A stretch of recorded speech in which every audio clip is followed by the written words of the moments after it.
সাব্বির বিয়ে করার পর প্রথম শ্বশুর বাড়িতে এসে ফ্লোরে বসে ভাত খাবে। তার শাশুড়ি কিছু বাসি ভাজি তার প্লেটে তুলে দিচ্ছে। সাব্বির শ্বশুর বাড়ি এসে খাবার দাবার দেখে ঠিকমতো আপ্যায়ন হচ্ছে না, তাই রাগে ফোঁস করে ফুলছে। স্ত্রী হালিমা সাব্বিরকে বলল, ওগো খেয়ে নাও, মা নিজের হাতে রান্না করেছে। সাব্বির চোখ গোল গোল করে তার স্ত্রীর দিকে তাকিয়ে বলল, এখানে আইটেম কয়টা এবং কি কি? শাশুড়ি বলল, বাবা আইটেম 2টা, ডাল আর ভাজি, খেয়ে নাও বাবা, আমি গরম গরম রান্না করেছি। সাব্বির ভীষণ রাগান্বিত হয়ে বলল, আপনারা আমাকে কি পেয়েছেন? আমি প্রথমবার শ্বশুর বাড়ি এসেছি, ফ্লোরে বসে ভাত খাচ্ছি, তা কোনো মাইন্ড করছি না, কিন্তু কি সমস্ত দিয়ে ভাজি করেছেন, গন্ধ লাগছে অনেক, আর আপনারা এত হাসাহাসি করে আমাকে আপ্যায়ন করছেন, আর আপনাদের মনে হচ্ছে অনেক কিছু করে ফেলেছেন। শ্বশুর আমজাদ মিয়া বিনয়ের সাথে বলল, বাবা তুমি রাগ করিও না, আপাতত এখন এগুলো দিয়ে খাও, রাতের বেলা মাংস না হয়ে মাছ নিয়ে আসবো তোমার জন্য, তারপর একসাথে সবাই মিলে খাবো। সাথে সাথে স্ত্রী বলল, ওগো বাবা বলেছে রাতে ভালো কিছু আনবে, তুমি এখন রাগ করো না প্লিজ, এগুলো দিয়ে খেয়ে নাও, তাছাড়া বাবা কখনো মিথ্যে কথা বলে না। সাব্বির স্ত্রীকে বলল, হালিমা তুমি জানো না আমি কোন ফ্যামিলির ছেলে? কখনো কি দেখেছো আমি 2-3 তরকারি দিয়ে ভাত খেয়েছি? আমার জন্য সবসময় 10 আইটেম রান্না করতে হয়, তারপর আমার খিদা মেটে, আর সামান্য এতটুকু দিয়ে আমাকে তোমরা খেতে জোর করছো কেন? আমি এই তরকারি দিয়ে ভাত খাবো না, তাছাড়া আমি আগে থেকে জানতাম না তোমরা একেবারে ফকিন্নি। আমি যদি আজকে আমার কোনো বন্ধু বান্ধব নিয়ে আসতাম তাহলে তো আমার মান সম্মান নিয়ে ফিরে যেতে পারতাম না। তোমাদের যে অবস্থা, সবাই মাথা নিচু করে রইলো। সাব্বির ভাতের উপর হাত ধুয়ে হালিমাকে বলল, আমি গেলাম, তোমার যখন মন চাই তখন চলে যাও, আর তুমি কখনো তোমাদের বাসায় আসতে আমাকে বলবে না। এই নাও 1000 টাকা গাড়ি ভাড়া। এই বলে আর কারোর সাথে কথা না বলে সাব্বির চলে গেল। সাব্বিরের কথা শুনে তার শ্বশুর শাশুড়ি চোখে জল বেরিয়ে আসলো। আমজাদ মিয়া মাথায় হাত দিয়ে বসে চিন্তা করছে। এর মধ্যে তার মেয়ে হালিমা গিয়ে বাবাকে বলল, বাবা তুমি এভাবে বসে আছো কেন? আজকে তো আমার মান সম্মান সব শেষ করে দিয়েছো। বাবা মাথা তুলে বলল, মারে আমি তো ইচ্ছাকৃত ভাবে এসব করিনি, তুই বল কয়েকদিন আগে বাসা ভাড়া দিয়েছি, আর তোরা আজকে আসার আগেই 5 লক্ষ টাকা নিয়েছি, যে ওগুলো সুদ দিয়েছি। সবকিছু করার পর বাজার করার টাকা ছিল না, আর শুনলাম বাসায় নাকি তেল ছিল না, তোর মা পাশের বাসা থেকে তেল নিয়ে ভাজি রান্না করেছে।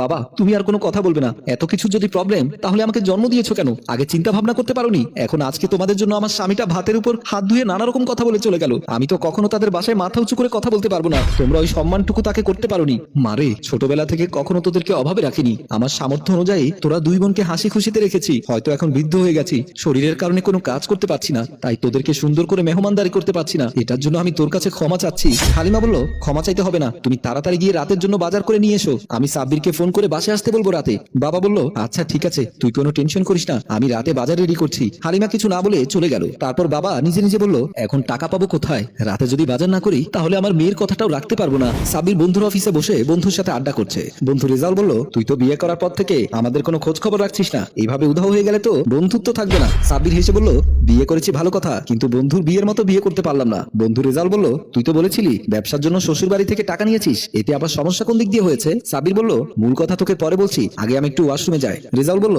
ঠিক আছে তাড়াতাড়ি আয়, তারপর কথা হবে। সাব্বির ওয়াশরুমে গেল। তারপর রেজাল নিজে নিজে বলল, মানুষ শুকরিয়ার মুখে স্বীকার করে না, এজন্যই দিন দিন পতন হচ্ছে। এর মধ্যে আমজাদ মিয়া আসলো রেজাউলের অফিসে। রেজাউল বলল, কিরে আমজাদ মিয়া, কি জন্য এসেছো? সুদের টাকা আজকে দিয়ে গেছো, আবারও দিতে এসেছো নাকি? আমজাদ মিয়া চোখের জল ছেড়ে দিয়ে হাত জোর করে বলল, বাবা আজকে আমার বাসায় আমার মেয়ে জামাই গেছে, তাকে আমি ঠিকভাবে খেতে দিতে পারিনি, ও রাগ করে চলে গেছে।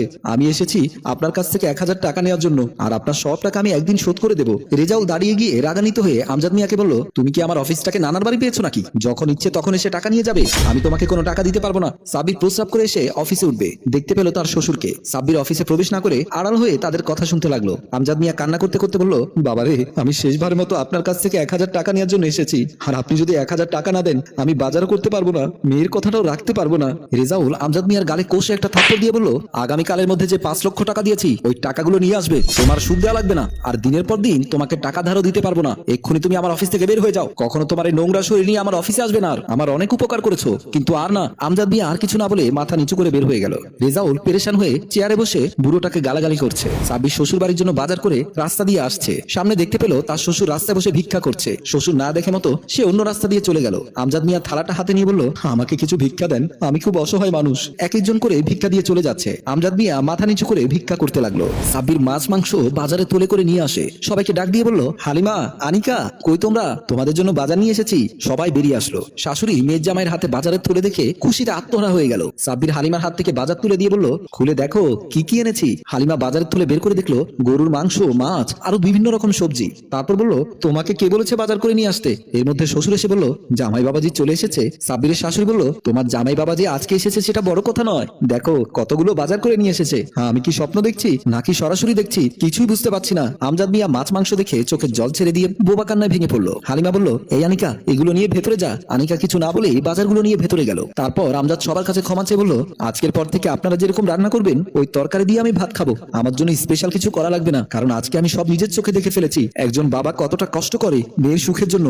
আমিও বিয়ে করেছি, একদিন ওনার মতো আমিও বাবা হব, সেদিন আমি যেন আমার শ্বশুরের মতো কষ্টে না থাকি। এখন থেকে শুধরে নিচ্ছি নিজেকে, প্লিজ আপনারা আমাকে ক্ষমা করবেন। মানুষ মেয়ের সুখের জন্য যৌতুক দিয়ে নিজেরা না খেয়ে থাকে, আর মায়ের মমতা সবাই সরাসরি দেখে, কিন্তু একজন বাবার বোবা কান্না কেউ দেখে না। আজকের পর থেকে আপনারা আর কোনো আমার জন্য স্পেশাল কষ্ট করবেন না, আর সবকিছুর জন্য আমি ক্ষমা চাচ্ছি। সাব্বিরের কথা শুনে সবাই খুশিতে আত্মহারা হয়ে গেল। আমজাদ মিয়া মেয়ের জামাইকে জড়িয়ে ধরলো, শাশুড়িও মাথায় হাত বুলিয়ে দোয়া করে দিল। মা হালিমাকে বলল, যা তাড়াতাড়ি রান্না কর, আজকে সবাই একসাথে বসে খাবো। খুশিতে সবার চোখে জল চলে আসলো। সম্মানিত ভিউয়ার্স, গল্পটি ভালো লাগলে শেয়ার এবং লাইক কমেন্ট করে জানাবেন। রচনায় আবু সাইদ রিয়ান, পরিচালনায় রেজাউল কবির চৌধুরী, প্রযোজনায় মঞ্জুর মোর্শেদ।